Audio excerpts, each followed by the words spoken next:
nangyari po sa noong 1983, unang kinandak namin na Scout Ranger course sa BIP-ID ay SR Class 47. So, instructor ka na time. Ako po ang academic NCO. Bakit? Sabi, yun naman ang inilagay kasi doon sa tinignan nila, NCO, academic NCO. Kasi dapat officer lang ang humawak na gano'n na posisyon.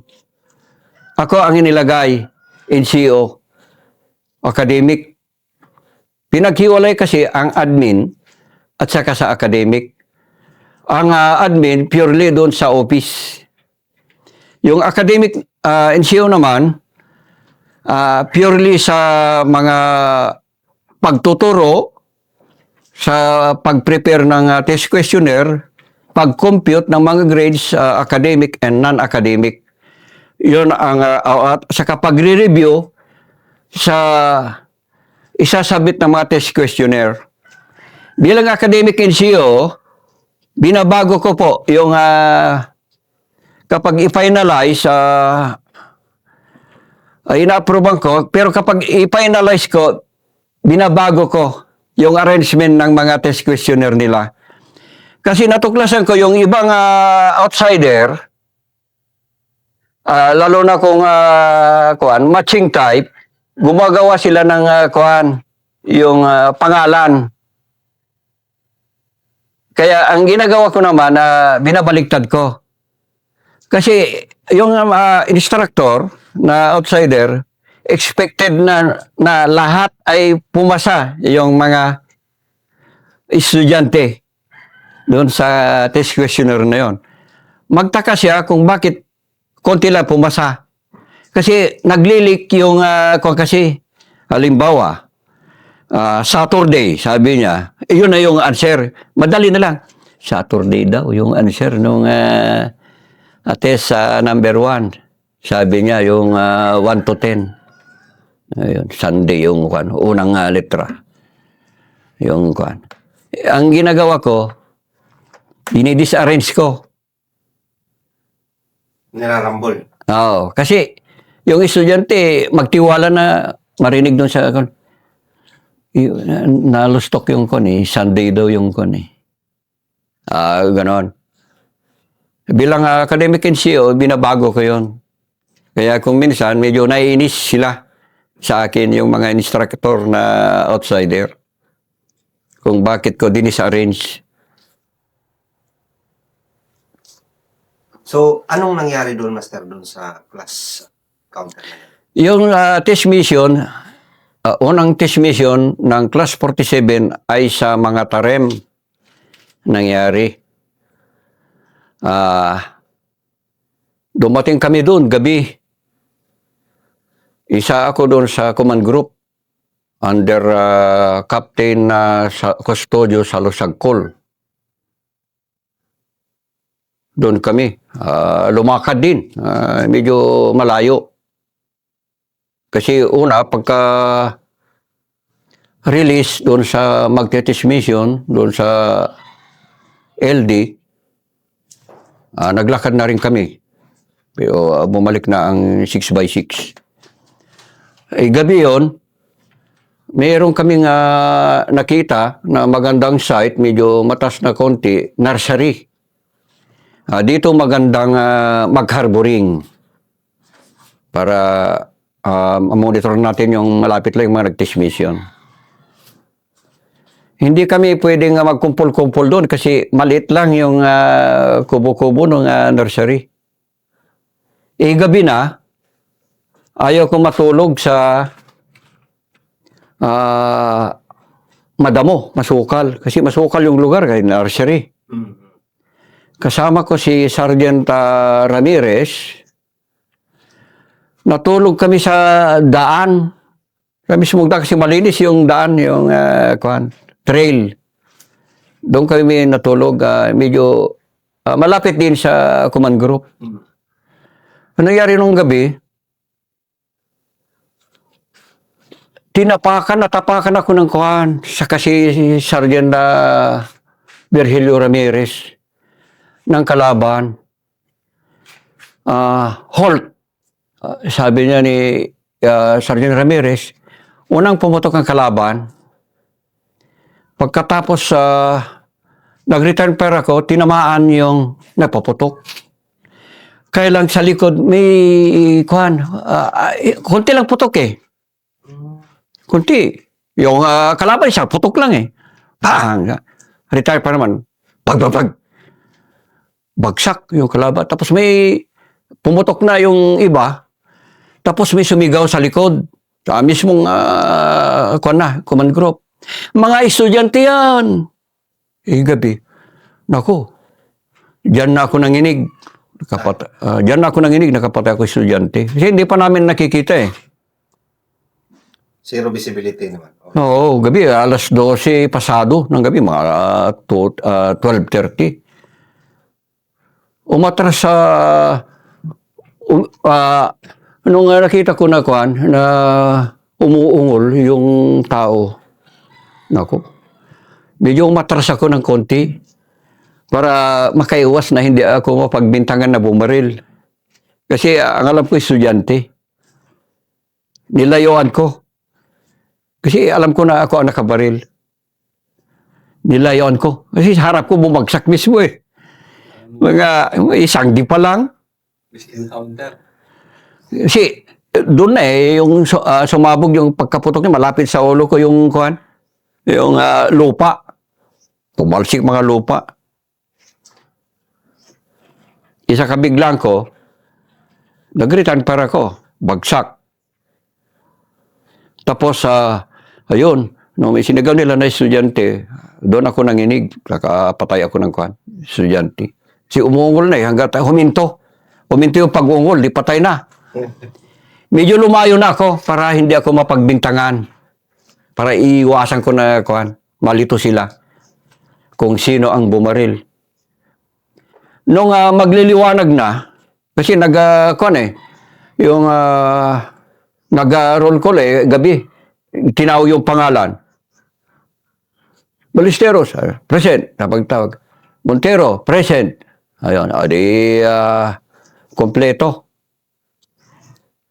Tuloy ulit, tulog. Pero yung patay, hindi pa ano? Hindi pa. Alam na sir, nung tumalsik yung lupa, nung yung hinolt ni Sergeant Virgilio Ramirez, yung katabi ko, yung tumapak sa kanya. Natapakan siya eh. Tapos na bigla yung NPA. Nagpaputok, hindi ko alam kung aksidente niyang nakalabit. O sinadya niya. Basta pumutok yung baril nung Holt, sabi niya. Kasi natapakan na siya. Pumutok yung, may pumutok doon sa hinolt niya. Tumama doon sa tabi ng ulo ko. Kasi magkatabi kami, tumalsik yung lupa. Bigla ako nagising kasi nakatulog ako. Binaril ko rin. Kasi magkaputukan na eh. Nung pagputok niya, bigla ko tumagilid. Binaril ko yung bumagsak doon sa tabi ko. Sa tabi ko mismo, bumagsak. nung mga gabi yun na? O gabi. Hindi nakikita kung sino siya. Bumagsak. Pagkatapos nagkaputukan na. May pumutok na doon sa likod. May pumutok naman na doon sa likod namin na yung tropa. May sumigaw na estudyante yan, mga yan. Sabi, kaya huminto kami ng putok. Estudyante mga yan. Yung mga estudyante natin. Huminto kami ng putok. Ngayon, naririnig ko na umuungol yung bumagsak doon sa tabi ko. Nung sinabing pagkarinig ko ng mga estudyante yan, Kinabahan ka na? Naku, kinabahan ako. Bigla akong hindi na umimik at Halos hindi ko na gustong hawakan pa yung baril ko. Ang ginawa ko, parang iiwas ako na palabasin na hindi ako nakabaril, kaya umatras ako, mga 2 dipa. O mahigit pa siguro, umatras ako. Pero ikaw lang ang nakakaalam na may nabaril ka. Opo, kasi umuungol doon sa tabi ko. At saka si Kwan din, itong si Sergeant Ramirez. Alam niya kasi umuungol yung Kwan sa tabi namin, magkatabi kami. Tapos biglang hindi na umungol, di ibig sabihin patay na, kaya ayun. Medyo umatras na ako. Si Sergeant Ramirez na ang naiwan doon sa malapit sa kanya, mas malapit. Ngayon. Nung gabi, mag-accounts na, kompleto. Pero may napahiwalay doon sa pagtawag na pangalan, medyo malayo. Ibig sabihin, tumakbo siguro gabi. Nakatropa namin. So, magot, ba't nandiyan ka? Punta kayo. Ayun, bumalik. Kaya, ayun, nung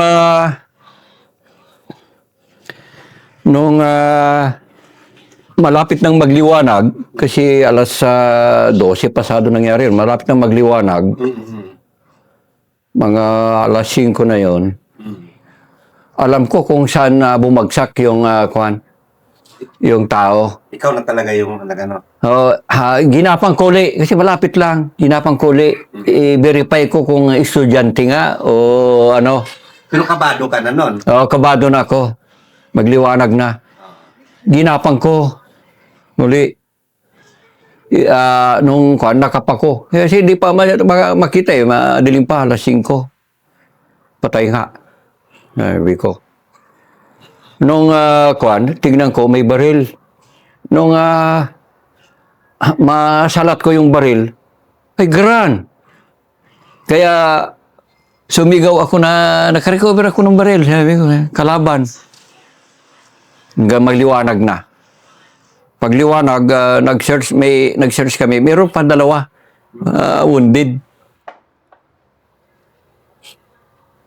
Grabe. Alas 12. Alas 12 ng gabi, naglalakad ang kalaban. Tinapakan nila yung tropa na nahiga doon sa trail. So at least, naka-score patuloy kayo. Nakaisip kami 1 garan. Kaya, ayun yung triple M na kuan. Na-awardan ka naman. Na isa ako sa na-awardan na kung basahin ko yung citation, natatawa ako kasi may maneuver pa na nakalagay. Oo. May mag-maneuver ba ng gabi? Sabi ko, nagkabarilan na yung tropa. So, test mission ng ano yun, Master? Test mission ng SR Class 47. Saka sa instructor, no? Ako mismo ang isa sa instructor at the same time academic NCO. Yung ano. Course sa academic NCO. So, isa yun sa mga Scout Ranger class na mga hinawakan mo noon. Na naging instructor ka rin. Yung 47. 53, SR Class 53, SR Class 63, SR Class 70. At saka 74. 74, hindi na po ako kasali sa Scout Ranger Training Committee. Pinadala na ako, isang team kami na mag-conduct ng ISROC training at saka recruit training sa Camp UPI. Hindi pa Camp Melchor F. de la Cruz yung UPI na yan noon. Camp UPI pa, ang tawag lang. So, at least, proud ka rin kasi na-encounter ka pa, hindi lang yung command group, imposible yun na... Sila na-encuentro. So, ang dami mong naging karanasan talaga sa encounter, Master, no? Pero tama na yung pininto mo kanina. Dahil, yung iba is hindi naman yung Sa dami ng encounter ko, Ang nagpapatunay noon, yung maaga akong nag-master sergeant. Lampas sa 11 years mahigit lang, master sergeant na ako permanent. Ganun. Kaya nga ako na-qualified na to be promoted to senior master sergeant. Kauna-una. Yung kaunahan sa PPID. Nung tinignan ko, ni-review ko yung mga pinalabas sa taon na yon, ako ang pinakabata. Kasi ang serial number ko 61. Enlisted pa ako ng 76. Ang 61 kasi 75. Pero enlisted ako ng 76 kasi naka-reserve yun. Kasi para doon sa special enlistment at saka yun, serial number na binigay sa akin. Yung mga kabats ko, ang mga serial number nila 63, 64 hanggang 65. So, 11 years of service, nakuha mo na yung master sa Master Sergeant, permanent, dahil sa encounter. sa encuentro.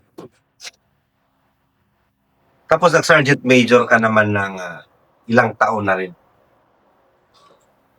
Sa Sergeant Major ako ng DTO, kauna-una na Sergeant Major. Sandali lang kasi na-deactivate yung unit, yung Scout Ranger Company. Kasi ang personnel ng DTO ay augmentation ng 3 unit. Yung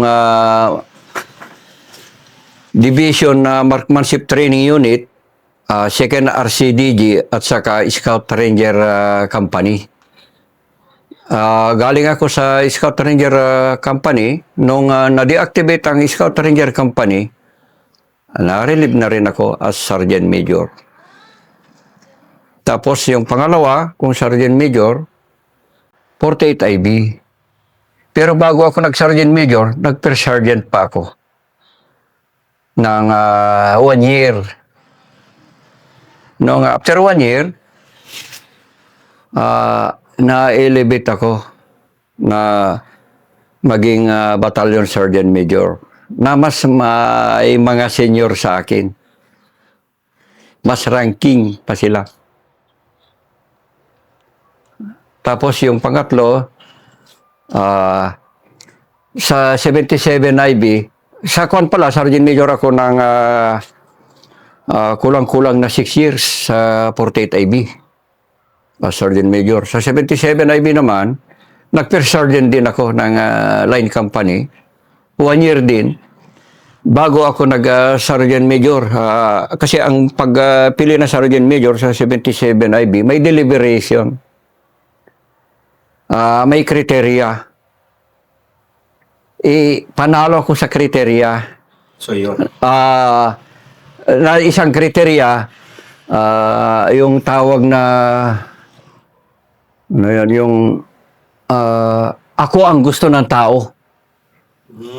Ako ang gusto ng tao. First choice. Ganun. Oh, hindi people choice eh. Yun ang tawag. Props pa na lang. Yung Sila ang nagpaupo sa'yo kasi so, yun ang gusto ng tao.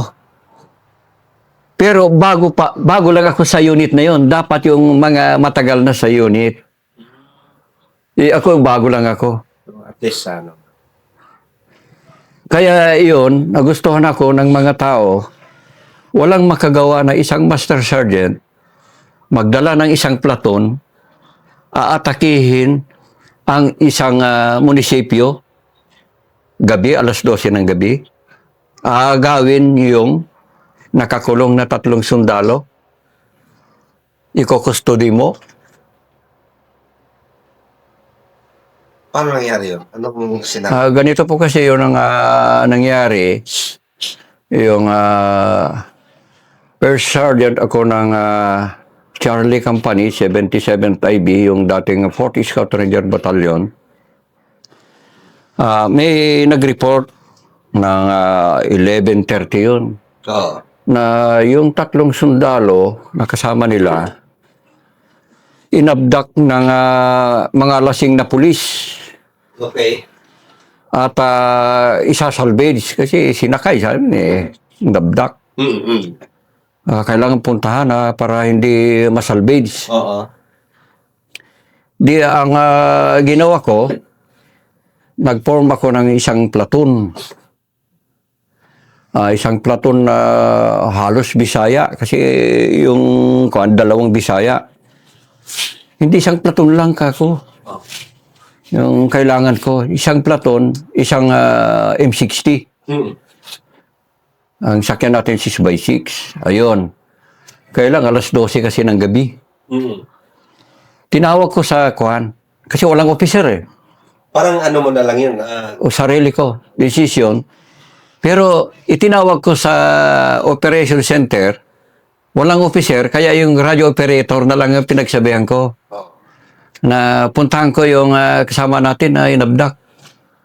Pumayag naman siya, sabay mo na lang kay S3 o kay Batalyon Commander. Ay, di pumunta na kami. Siyempre, oras na yun, natutulog na sila eh.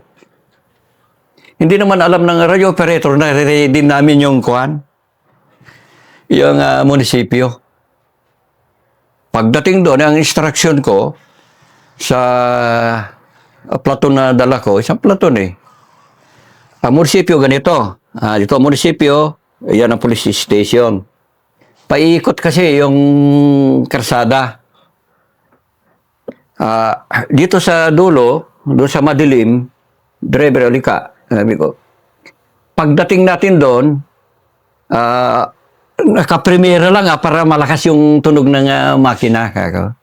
Primera, pagdating doon, primera yung kuhan para marinig nila. Bigla mong ihinto. Tapos, yung gaganyan natin yung kuhan sa madilim para alam nila na marami na kunwari may bumaba. Pero walang bababa. Tapos sa isang kanto na naman, gano'n, biritin mo na naman, pero naka-primera.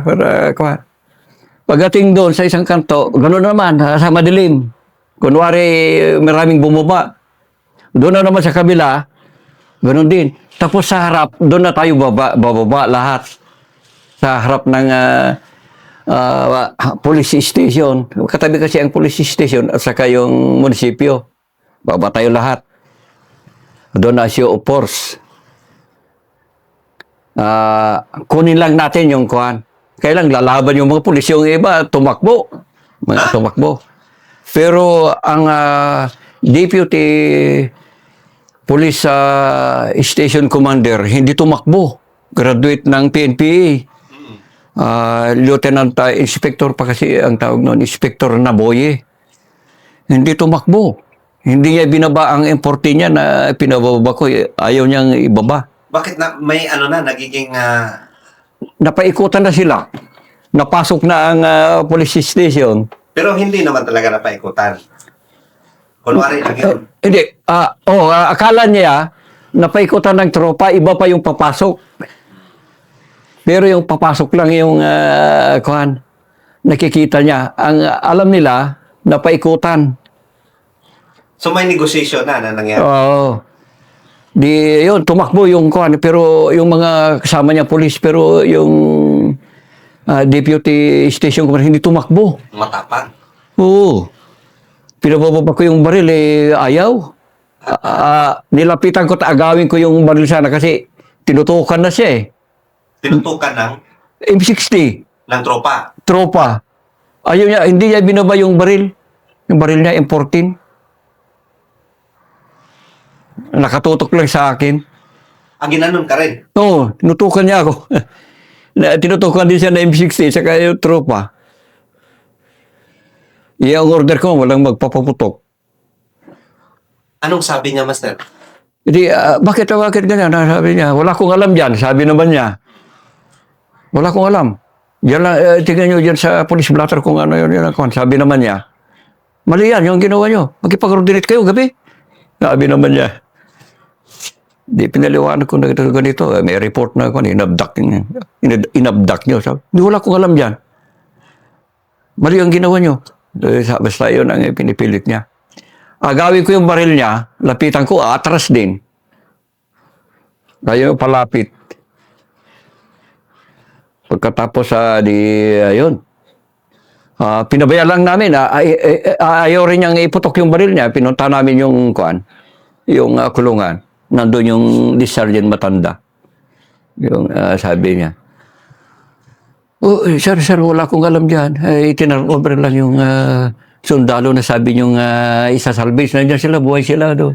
Sabi ko, "Sir, dito kami, binugbog kami nila." Dito sabi naman, "Binugbog kami ng mga pulis na yan." Sabi naman. Hindi yun. "Sir, kukunin ko yan." "Oh, sir." Ganito kukunin ko yan, i-custody ko lang. Kung may kaso sila, idadaling ko dito. Ganito na lang, boss, sabi ko, "Saan ang logbook mo?" "Wala kaming logbook." "Police blotter." Yun na. Yung police blotter. Isulat mo dyan, "This is to certify that a certain Master Sergeant Juanito Ballesteros of Charlie Company 77 IB take 3 individual, namely, pangalan nila, for custody. In case of case to be hard to the 3 person is willing to present them." Ganun lang. Nanginginig niyo. Pirmahan ko na. Sa mismong police blotter, kunin ko na. Yep. "Oo, sir," sabi naman niya. Doon kami nanalo. Ipapadischarge ako. Andiyan sa akin yung report Ipapadischarge ako ni Brigade Commander. Sinugod kami ni Brigade Commander. After nun. Oo, alauna. Sinugod kami sa company CP. Dala niya yung B-150. Oh. Si Colonel Jose Lachica, dala niya B-150. Dala niya yung mga kwan. Ng raid ng munisipyo ng Solano. Sabi. Pero may dumating pala na reinforcement galing Bayongbong Provincial Command. Ng police. Kasi PCIP pa PC yun. Hindi, police. Police. Pero ang dumating mga PC. So ngayon? Tapos wala na kami. Dumating din si Colonel Lachica, Brigade Commander, wala na kami. Kaya, dumariso na siya sa kuwan. Sa company CP, natutulog na kami. "Saan ang official dito?" sabi niya. Yung gwardiya naman, sabi niya, "Sinugutin ng mga pulis." Sabi niya. "Meron dyan yung malaking mama. Yun yata nag-lead," sabi niya. Pero nakatutok yung kuwan, B-150. Doon kasi parang barracks yung CP namin, katutok. Nakailaw. Malakas yung ilaw yung searchlight. Di, pagtingin ko na ganun, hindi police INP yan. Si Brigade Commander, si Colonel Lachica, di ko kilala. Sabi ko, "Hindi perse, Colonel Lachica yan." Sabi ko, "Sir, good evening. Ako po si Master Sergeant Ballesteros, First Sergeant. Saan yung official mo?" "Wala sila, sir. Ako lang yun nandito." "Nasaan na yung mga bata mong nang-raid ng munisipyo kanina?" "Wala naman nang-raid, sir." "Kanina lang." Sabi naman niya. "Inagaw niyo yung nakakulong?" "Ay, kanina, sir, nakipag-coordinate lang, sir, ako doon. Kinuha ko. May pinirman nga ako doon kan." "Bakit alas 12 ng gabi?" Sabi. May alas 12 ng gabi. Yun lang ang time, sir Baka isalvage yung mga tao ko Oh. Hindi, mali yun. Mga lasing daw sila. Bisingin mo yung mga tao na yun, kasama mo. Di ginising. Tingnan mo. Pupula yung mga mata. Kagigising, sir, kaya mapula yung mga mata namin. Alaw na mo naman ng gabi. Pupula mata mga bagong gising. Ito. Sige. Bukas na lang tayo mag-usap-usap. Pag nandiyan yung mga opisyal niya, umuwi. Kinabukasan, yun na. Ba't naman kasi? Nirin mo naman alas 12, pwede naman na araw Ang nangyari kasi, sir, dumating yung mga opisyal, mga PMA, sir, nabalta nila. Gusto nila i-salvage yung ko na. Dinagdagan ko na Kaya nirate ko na. Dumating yung CEO ng kumpanya. ng madaling araw. Sir, niread ko yung kagabi. Yung munisipyo, naagaw ko yung nakakulong. Bakit salvage yung kwan? Binugbog sila, sir. Makita mo yung mga mukha. Kawawa sila. Wala silang kasalanan. Ganun ba? Nilutan ng bantila naman. Ganun ba? Puta ng mga pulis na yan. Bugbugin yung mga rangers. Sabi, yung ranger yung dalawa nabugbog Bugbugin yung mga ranger. Sama ka sa akin first. Ituro mo kung sino yung kwan. Nanutok sa'yo. Sabi niya. Nanutok sa'yo na opisyal. Second lieutenant yung si Bantilan. Ikapitan yung chief of police. Pagbalik namin ng umaga doon, yung chief of police, Chief Inspector Calweng, minura-mura niya, gago ito Second lieutenant, minura-mura niya yung kapitan, sabi ko na police. Minura-mura niya, nandiyan kayo, mga police, sabi niya. Bugbugin niyo, mga kapwa niyong nakabaro, may sundalo, sabi niya. Brad, sabi niya, huwag kang ganyan. Hindi ko alam yan, hindi ako ang naka-duty kagabi, kaya huwag mo akong sigawan na ganyan, sabi niya. Pakumbaba yung chief of police. Kasi alas 8 na yon, dumating si Vice Mayor. Yung maingay dyan, sisigawan. Nakinig. Nagpasipay. Uminto kayo ng kwan. Sabi niya, huwag kang makialam dito. Sabi ni Lieutenant Bantilan. Sabi naman nung kwan I'm Vice Mayor Gao. Sabi niya, hindi natiklo pa. I'm Vice Mayor Gao, sabi niya. Hindi niya sinira. Tumahimik lang. Sige, Brad, sabi naman yung chief of police, wala akong alam yan. May imbestigan natin. Sabi nga, umuwi na kami. Gumawa ng report si Vice Mayor. Gusto niya palisin na yung buong tropa doon sa Biskaya. Gumawa ng report. So, yun yung isa sa gusto ng tropa sa'yo, di ba? Yun yung isa sa mga gusto ng tropa ba? Yun nga, buddy, na Master Sergeant, kayang-kayang mag-lead ng tao. Na susunod yung isang platon na may dalang machine gun, alas 12. Kung ibang AP nga, naka 20 years lang, takot na kuhan. Gagawang ganun na isakripisyo na para makuha lang yung tao. Hindi mo inisip yung ano nun na master, yung baka ma-discharge ka, master sergeant ka na. Hindi ko na naisip na ganun kasi pangatlong beses na. Yung una, hindi ako ang nag-lead. Sa San Manuel Tarlac naman. Ang nag-lead, yung isang PMA, si Lieutenant Leonardo Sibayan at saka si Lieutenant Marlo Salazar. So, yung Kaya yun, pwede rin pala, sabi ko. Kaya yun, yung pangalawa, ako na nag-lead.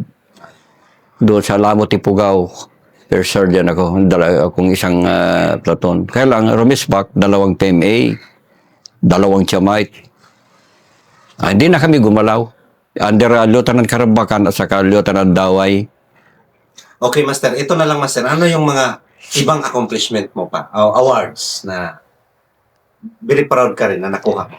Yung very proud ako na award, yung ito, Distinguished Scout Ranger Award 2019. Ang nag-abot sa akin si Senator Pacquiao noon.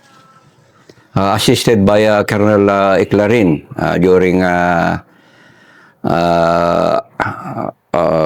yung anniversary ng Scout Ranger 2019.